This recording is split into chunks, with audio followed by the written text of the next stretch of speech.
अब चलिए आप अमेरिका। क्यों? क्योंकि क्राउन प्रिंस अमेरिका पहुंच गए हैं। जी हां, सऊदी अरब के क्राउन प्रिंस मोहम्मद बिन सलमान लंबे समय के बाद अमेरिका की यात्रा पर पहुंचे हैं। करीब 7 साल बाद वो अमेरिका गए हैं।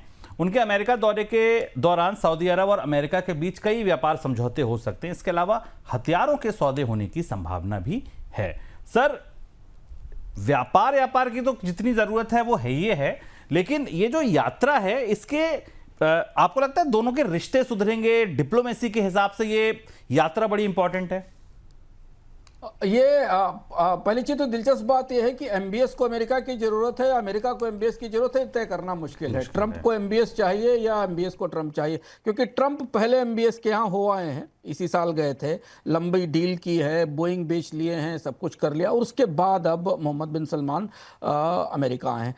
एक पिछली घटनाक्रम है, एक इतिहास है, वो 7 साल पुराना इतिहास है। खशोगी की हत्या के बाद जब बाइडेन अमेरिका के राष्ट्रपति थे, तब बाइडेन और सऊदी अरब के रिश्ते बेहद खराब थे, यहाँ तक कि अंतर्राष्ट्रीय मंचों पर एक दूसरे से हाथ मिलाने में भी परहेज बरता गया था।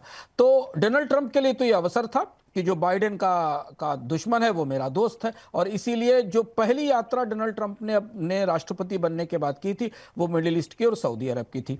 अब यहाँ से जब एमबीएस वहाँ पहुँचे हैं तो बड़ी चर्चा है अमेरिका के अखबारों में, मीडिया में।